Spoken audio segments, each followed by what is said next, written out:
You are not who you think you are. You are who your environment has been building you into, and those two things are not always the same.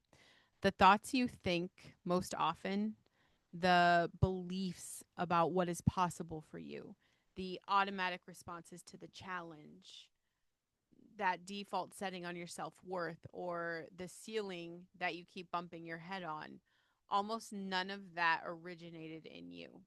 It was installed by the rooms you grew up in, by the people who were loudest in the house, loudest in the rooms, the culture that shaped the water you swam in before you were old enough to know you were swimming in the water. The environment did not ask for your permission. It just worked quietly, persistently, with the patient efficiency of something that does not need to be announced to be effective. And the rooms you're in right now, today, this week, the environments you return to day after day are doing the same thing without your permission, without your awareness, without any announcement that the shaping is happening. And the question is not whether your environment is building you, it is what it is building you into. And whether the thing it is building is the person you're trying to become or the person you've already been. Because you can do all of the internal work, the therapy, journaling, that morning routine I talked about yesterday, the mindset work, the healing, the growing, and then go back to the same environment and watch most of it just dissolve. It's not because the work was not real, but it's because the environment is more powerful than the work. Not occasionally, but like almost always. The brain is shaped more by where it lives than by what it occasionally decides in the presence of a podcast. Which means if you are serious about becoming different, you have to get serious about where you live, what you walk back into every day, who has consistent access to your nervous system, what signals the space around you is sending to your brain about who you are and what is possible. And I want to deal with that today. Welcome to the Listen Bitch podcast. I am Brandon Lynette. I'm the Voice Authority podcast coach. Your mess is your message. And right away, I know this will probably make make you a little defensive, and I just want you to sit with the defensiveness instead of reacting to it. The environment you are in right now, those people, I know you're picturing them, the spaces and the inputs from the daily backdrops of your life. Some of it's serving the version of you that you are trying to build, and some of it is quietly, systematically, without malice or intention, it's working against it. Both of those things can be true simultaneously. The people you love can be the people who are the wrong input for the version of you that's emerging. The space you have built can be the space that's too small for the life you're supposed to be living. That container we're talking about yesterday, the goldfish, can only grow in X amount of water till it hits a ceiling. The inputs that you've normalized can be the ones that are keeping the ceiling exactly where it's been. And speaking that out, like putting a name to it, that's not a betrayal of the people you love. It is the necessary honesty that you need if you're going to be serious about the life you say you want to build. Today's episode is brought to you by Super Patch, and it's Defend today. I've got a little girl who woke up a little sick. Um, and so I patched her up. It is a go to in my house. It is a staple because cold medicine, what does that do for us? Nothing. Um, Already she's doing better. It's been a couple hours.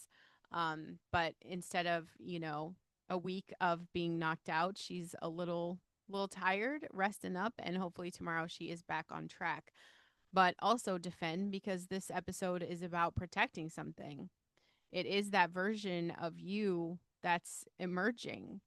Um, this conversation is so important and this process is so important. We're talking about becoming.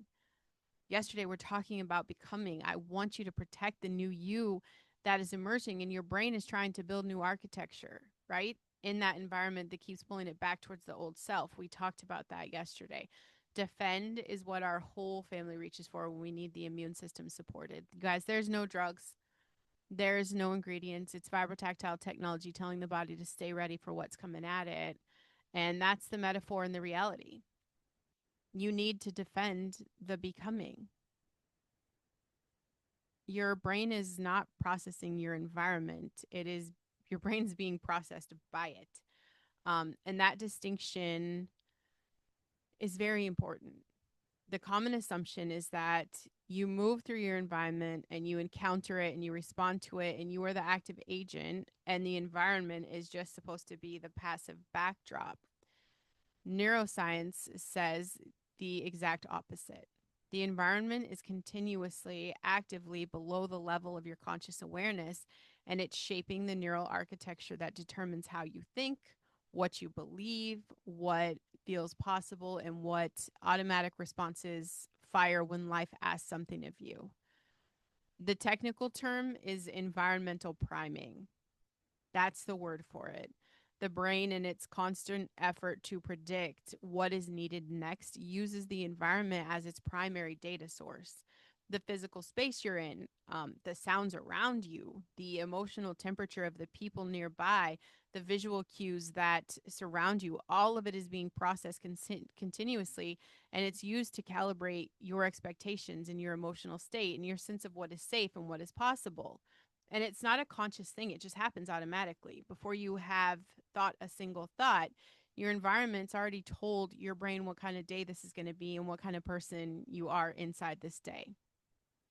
That is why you guys, like wealthy people, they tend to stay wealthy. And it's not because money makes you smart, it's because the environment of wealth continuously primes the brain for the thinking patterns that produce the wealth, the spaces, the conversations, the assumed baseline of what's normal and what's possible. All of it is doing the neurological work on the occupants every single day. And conversely, this is why breaking generational patterns is so genuinely difficult. It is not just a mindset problem, it's an environment problem. The brain you bring to the new possibility was shaped by the old environment. And until the environment changes, the brain keeps getting reshaped back towards the familiar. Every hour you spend in an environment that confirms the old identity is an hour your brain is receiving input that reinforces the old neural architecture. Every conversation that treats the old ceiling as that realistic expectation, that's a conversation that is literally strengthening the pathway that says the ceiling is accurate. Every space that communicates scarcity or limitation or smallness, that this is as good as it gets. You guys, that space is doing active neurological work on you. And it's I'm not saying this metaphorically. Through the brain's environmental priming system, the space is shaping the architect who is shaping the life. And neuroplasticity works in both directions. The brain builds in the direction of consistent input. So if you give it consistent input, that confirms the old ceiling and it builds the architecture for the old ceiling. If you give it consistent input, that expands the sense of what's possible and it builds the architecture for expansion. The environment is the most powerful and most underutilized tool available for that reinvention. Okay, and it's working on you either way. You guys, the question is whether you're going to be directing it. And I want to be specific here because the vague statements about surrounding yourself with good people, they float around the personal development space. And again, what the fuck is it changing for anybody? The room that is costing you the most is probably not an obviously toxic one. It's probably a room that you love, full of the people you genuinely care about, who genuinely care about you. Um, we have that years in the making understanding of who you are, right? You guys know that. Um, and like I explained in yesterday's conversation, it nobody's talking about the person you're trying to become. They're not ready for that. And every time you walk into the room, the environment communicates, okay? And it's not malicious, it's not intentional. It's just that brain is doing what it does through that accumulated weight of shared history, that you are the version they know. And your nervous system, which has spent years in that room being that version, your nervous system is going to respond accordingly. That's the most expensive room. Not the one with toxic people, because you already know that, okay? but it's that one with the loving people who have a low ceiling for you because they've only ever seen you at the height of the old ceiling. And you keep going back because you love them. And you leave slightly smaller than you arrived, not because they meant to, but because the room has that specific gravitational pull and you've been in that gravitational field long enough now that it's just automatic. And the conversations that are happening in that room. There's the one where you share the new direction. Okay. You're like, oh, I'm going to start a podcast. I've got a new business, the calling, the version of your life that you're building. And the response is careful, supportive in a very measured way. The encouragement that has a stable ceiling built into it, right? The enthusiasm that is calibrated to what they believe is realistic for you.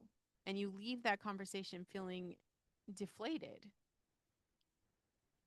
and it doesn't make sense to you internally because like the words were supportive, right?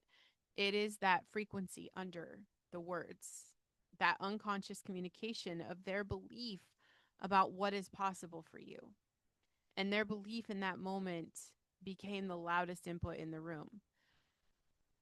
I say this with love. You are not obligated to protect everyone from your growth, but you are obligated to be honest about what certain rooms are doing to your trajectory. And the room that keeps you slightly smaller every time you leave it is a room you need to spend less time in. And it's not because you stop loving the people in it. I'm not asking you to do that. It's because you cannot build the life you're supposed to build from inside the gravity of the ceiling that they have for you. And the rooms that build you are not always comfortable. In fact, the most productive rooms are the ones where you are the least experienced person present, where everyone around you is operating at the level you are building toward, where the assumed baseline of what is normal is above your current ceiling, where the conversations are about problems you have not had yet because you have not built for, enough to encounter them. And that discomfort, the feeling of being in a room that is slightly too big for the current version of you, that is a very productive developmental environment that is available to you. Your brain in that room does not receive confirmation of the old ceiling. It's receiving data that the ceiling is not where you thought it was. That the level you've been treating as advanced is currently, that's your fucking entry point. And that the version of you that felt fully formed is actually early stage. And the neural architecture begins to update, you guys. And we know, like, as is everything in life, it is not instant, but it is going to move in the direction of the expanded possible. This is not about finding perfect people or those bullshit curated environments. It's about being intentional for the first time about what environments you are consistently in and what those environments are consistently telling your brain about who the fuck you are and what's available to you. The person who spends 3 hours a week in a room where people are building what they're trying to build makes progress that the person doing everything in isolation cannot match, undeniably. And it's not because the room gives them better information necessarily, because sometimes the information is the same, but it's because the environment is doing the neurological work of expanding the baseline. The brain, bitch, in that room updates its model of what normal looks like. And when the model updates, the behavior that produces the new normal becomes more accessible, more obvious, less like the exception, and more like the expected. The most cost effective investment you can make in your own development is access to a room that is bigger than the one you're currently in. Not a course, not a book, but an actual room with real people building real things at the level you're building towards. Find the room, show up to it, let your nervous system be calibrated by it, and the brain is going to do the rest. There was a moment where I understood the power of environment in a way that rearranged everything I thought I knew about growth because I was doing that internal work.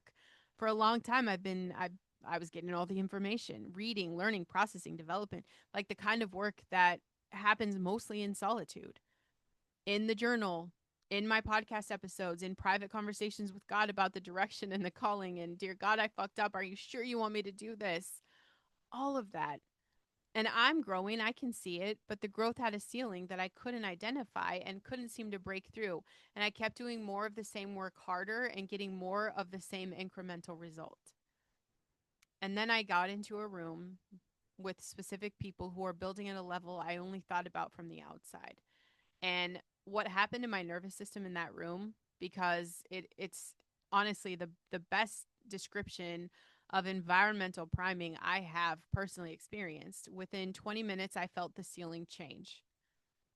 And no one told me it changed. It's not like they were like, "Oh, welcome." They had no fucking clue.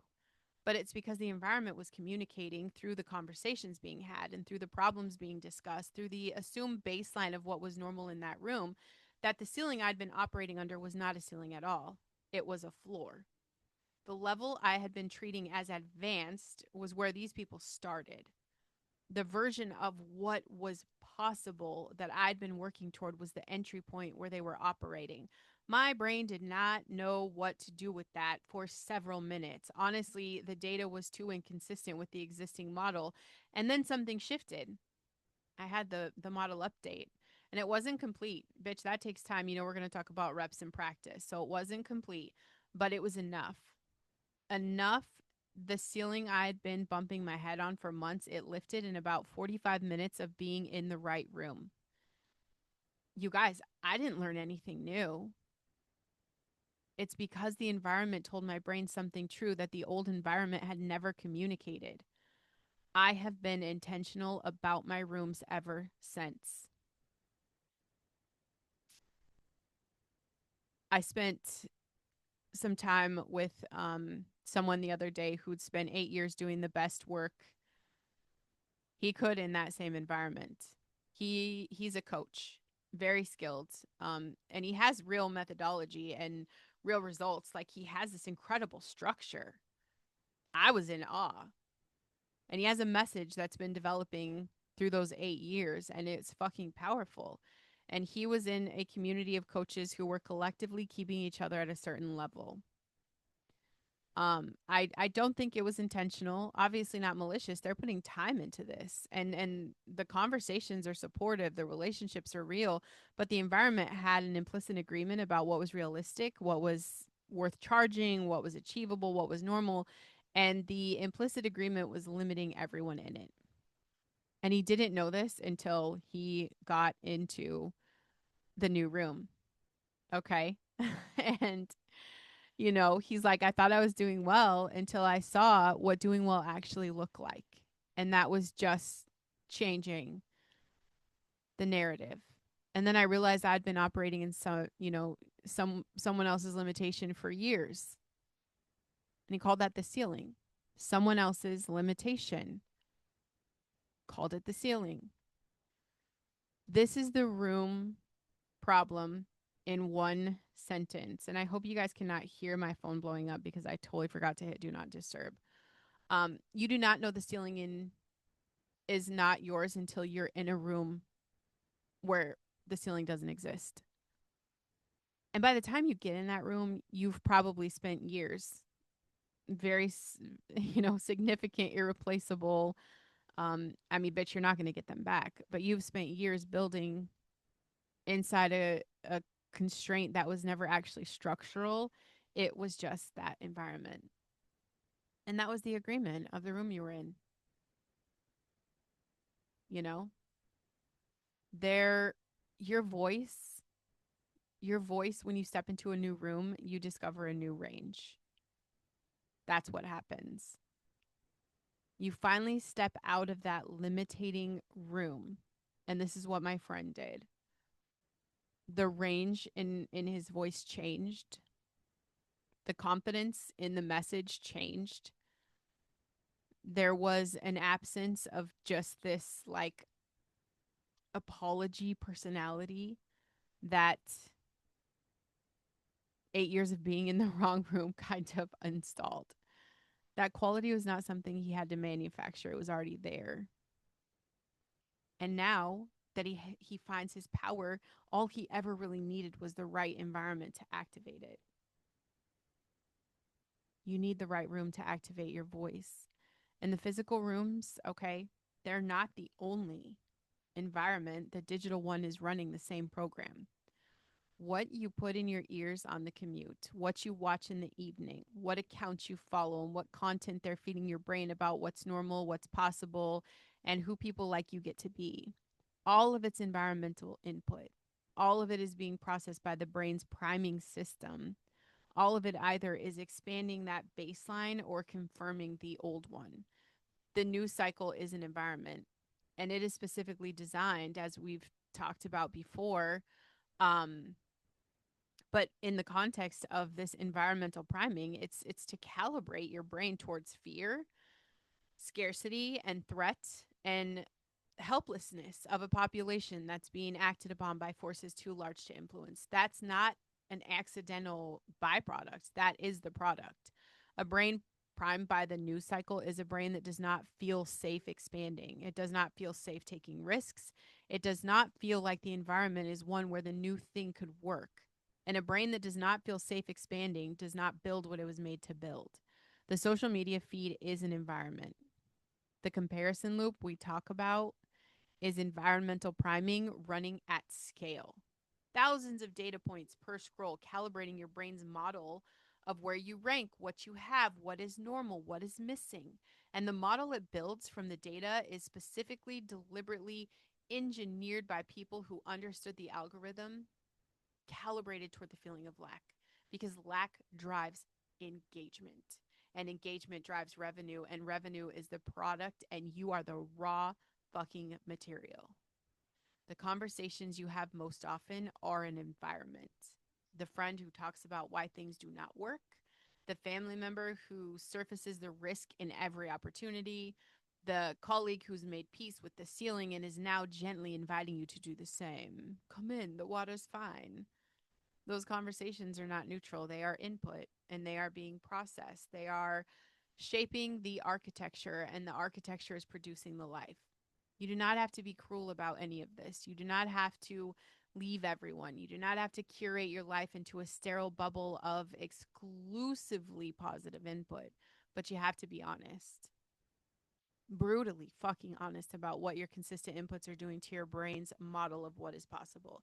And you have to be willing to change the inputs that are building the wrong model. This is not optional if you are serious about the life you say you want. It is the work. And guess what, bitch? It starts today. And if you're sitting in a room right now, physical or metaphorical, that you know is too fucking small for the version of you that is supposed to exist, share the shit out of this episode with another person who needs to hear it, okay? And you leave a fancy little review, type up some words. But definitely, you guys send it to the one who's doing all the right work and can't figure out why the ceiling is not moving. The environment is why. Share. If you haven't subscribed, do that. Okay. This is the kind of shit that gets the show into the rooms where it needs to go. So do that now and come back. Here's the thing about environment that takes a while to fully understand. And once you get this, like you can't unfeel this once you see it. Okay. Normal is not absolute. Normal is local. It is specific to the environment. Okay. Not absolute. And what is normal in one room is extraordinary in another room and unremarkable in the third room. And the problem is that most people spend their entire lives in the same rooms, which means their model of normal never updates. And the extraordinary thing they're capable of building feels inside the normal of their current room, it feels either impossible or irresponsible or naive. A person who grows up in an environment where entrepreneurship is normal thinks nothing of starting a business. The risk that feels enormous to someone from an employment only background feels like Tuesday to someone whose environment normalized it. And it's not because one person is braver than the other. I'm starting to recognize this serious pattern. It's because the brain calibrated to a different normal and it produces a different threat response to the same action. The environment did the work before the decision was made. And this is not about where you came from, it is about where you're choosing to be now.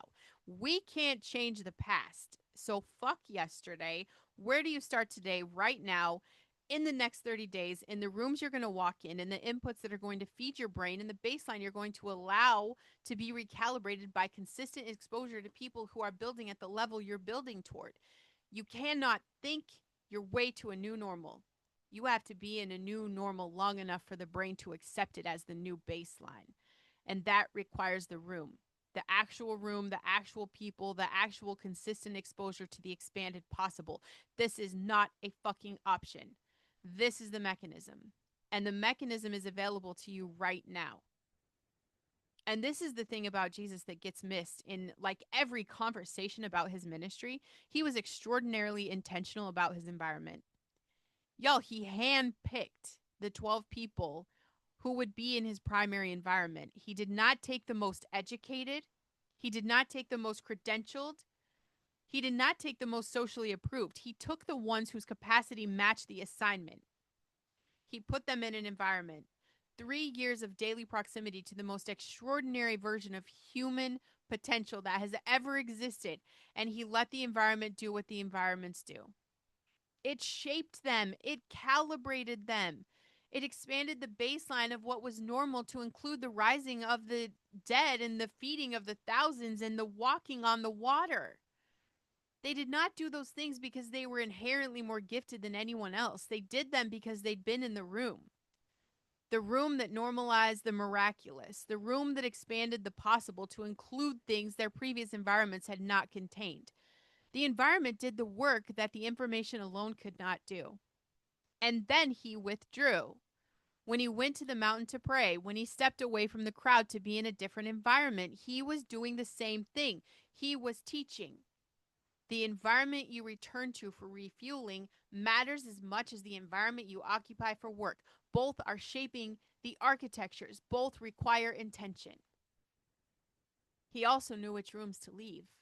The Pharisees' rooms, the rooms where the explicit purpose was to trap, diminish, challenge, and reduce. He did not stay in those rooms trying to win the argument. He said what he needed to say and he left. Because the room that is designed to diminish you does not become less diminishing because you stay in it longer and argue better. It diminishes you regardless.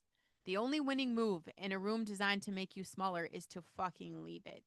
And some of you are in rooms designed to make you smaller, and you've been staying and arguing and trying to win an argument in a room that is not capable of hosting fairly. Leave the damn room.